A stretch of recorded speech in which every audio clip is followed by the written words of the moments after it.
Emiway Bantai is getting criticism.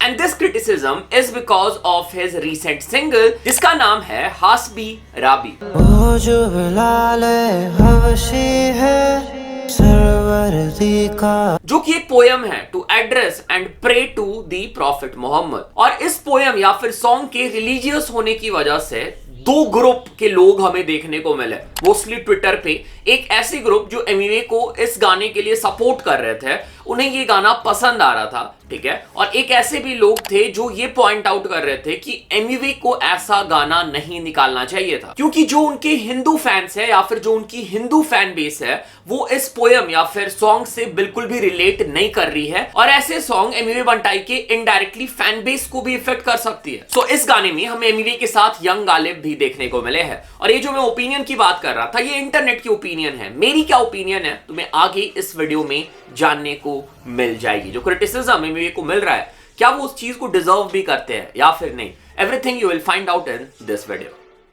So artist है Emiway Bantai and Young Galib, mix master किया है Mi Max ने और आर्ट वर्क है वी ब्रेक का। सो मेरे हिसाब से जब एमिवे ने ये ट्रैक ड्रॉप किया होगा तो पहला थॉट तुम्हारे दिमाग में आया होगा कि अभी रमजान का महीना चल रहा है और वैसे भी इस्लाम में म्यूजिक अलाउड नहीं होता है, ठीक है। तो ये एमिवे ने गाना कैसे अपलोड कर दिया? तो जैसा मैंने इंट्रो में ऑलरेडी बताया, this is not a song, this is a naat. So नात क्या होता है? Naat is a poetry in praise of Islamic prophet Muhammad. The practice is popular in South Asia, Bangladesh, Pakistan, India, commonly in Bengali, Punjabi और उर्दू। इसके अलावा सिर्फ इस रिव्यू के लिए मैंने आज रिसर्च भी किया है और मैंने कुछ नई चीजें सीखी है। So please correct me whenever I am wrong, ठीक है, क्योंकि इसके पहले मुझे इस सब चीजों के बारे में कोई आइडिया नहीं था। आज पहली बार मैंने इन सब चीजों को डिस्कवर किया है। सो इस्लाम में म्यूजिक इंस्ट्रूमेंट्स भी अलाउड नहीं होते हैं, ना ही सीखना, ना ही सुनना, ना ही बजाना, सिर्फ एक इंस्ट्रूमेंट को छोड़ करके जो कि है डफ। अगर हिंदी में बोले तो डफली। तुम सबने कभी ना कभी तो ये इंस्ट्रूमेंट देखा ही होगा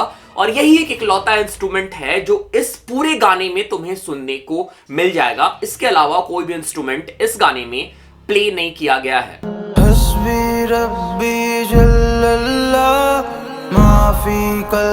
इसके साथ साथ this is not a song, this is a poem, this is a नात। और इसमें इंस्ट्रूमेंट जो इस्लाम में अलाउड है, डफ, सिर्फ वही प्ले हो रहा है।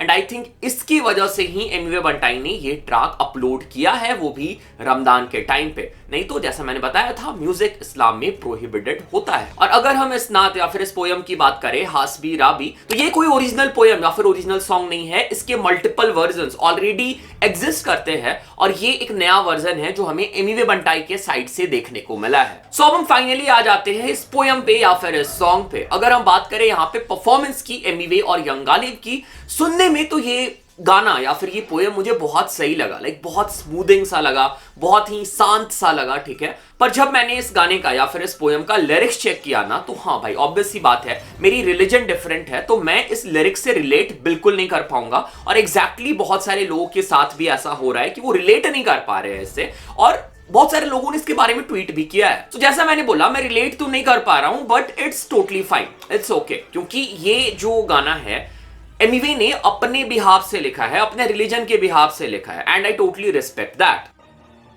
ओके, सो वीडियो में हम जल्दी से आगे बढ़ेंगे। उसके पहले मैं तुम लोगों के लिए एक अंडरग्राउंड आर्टिस्ट लेके आया हूं। This artist is super talented. Check the song of the day. जीत लेते दिल हम जैसे दिल जीत, सुर से है बात अपनी जैसे अरिजीत, बार्स मेरी सीख, क्लासी मेरी ड्रीप, जितनी तेरी सोच उससे बड़ा मेरा, जब ज्ञान भी नहीं आई थी तुमसे बीट से वास्ता, माँ कसम चुन सकता था पर चुना यही रास्ता, पता नहीं। गाने का नाम है ऑल अलाइक और आर्टिस्ट है जैक्शन ध्रुवा। भाई जो है ये नॉर्थ ईस्ट त्रिपुरा से बिलोंग करते हैं। मैंने इसके पहले भी भाई को मल्टीपल टाइम फीचर कर रखा है। ही इज रियली टैलेंटेड। तुम बात कर लो कमर्शियल गाने की, तुम बात कर लो लिरिकल गाने की, और लिरिकल गाने का एग्जांपल यही ट्रैक है, ठीक है। हमें भाई की इस ट्रैक में लिरिकल एबिलिटी भी देखने को मिली है।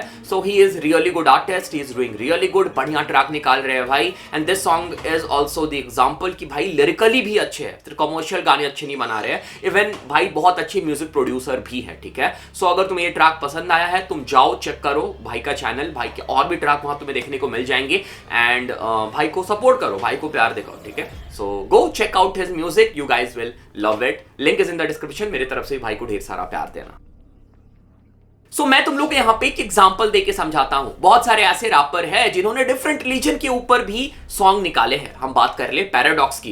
पैराडॉक्स को हम लोगों ने MTV हसल में देखा था, उन्होंने शिवजी के ऊपर ट्रैक परफॉर्म किया था। इवन आर्टिस्ट लाइक बादशाह, इक्का, इन लोगों ने भी हिंदू गॉड के ऊपर गाना निकाल रखा है। रिसेंटली हमें परमीश वर्मा के साइड से हनुमान जी के ऊपर एक ट्रैक देखने को मिला था। सो मेरा पॉइंट यहाँ पे बस ये है कि कोई भी आर्टिस्ट अपने रिलीजन के ऊपर गाना बना सकता है। ये होता हुआ आ रहा है, हम लोगों ने बहुत सारे रैपर्स सिंगर्स को ऑलरेडी करते हुए देखा है। तो एमिवे के केस में इतना ज्यादा ओवर रिएक्ट क्यों कर रहे हैं लोग? और ऐसा भी तो नहीं है कि एमिवे बंटाई साल भर रिलीजियस ट्रैक निकाल रहे हैं। अभी रमजान का महीना स्टार्ट हुआ है, तो आई थिंक उन्होंने रमजान के टाइम पे एक ट्रैक ड्रॉप कर दिया और उसके बाद वो अगेन नॉर्मली ट्रैक ड्रॉप करेंगे जैसा वो करते हैं, ठीक है। So this is not a big deal. Her artist छोड़ो, हर बंदा का अपना खुद का बिलीफ होता है और वो जिस चीज को मानना चाहता है वो एग्जैक्टली कर सकता है वैसा, ठीक है। और एमिवे ने जो यहाँ पे किया है दिस इज टोटली फाइन और मेरे हिसाब से तो ये बिल्कुल ठीक है भाई।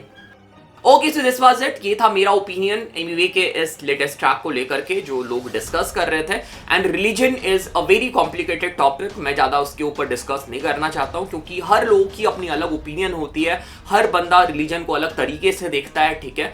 और इसलिए हो सकता है कि मेरी भी पॉइंट से बहुत सारे लोग एग्री करेंगे, बहुत सारे लोग डिसएग्री करेंगे। और अगर तुम मेरी ओपिनियन जानना चाहो, we should respect all the religion. मैं दूसरों के रिलीजन की रिस्पेक्ट करता हूं, तो मैं भी ये एक्सपेक्ट करता हूं कि मेरे रिलीजन को भी जो बाकी लोग हैं वो रिस्पेक्ट करें। और एग्जैक्टली यही होना चाहिए करेंटली इंडिया में या फिर कहीं पे भी थ्रू आउट दी वर्ल्ड, ठीक है। और बाकी यस भाई, ठीक है, भाईचारा बना के रखो अगर रचित भाई के स्टाइल में बोला जाए तो, ठीक है।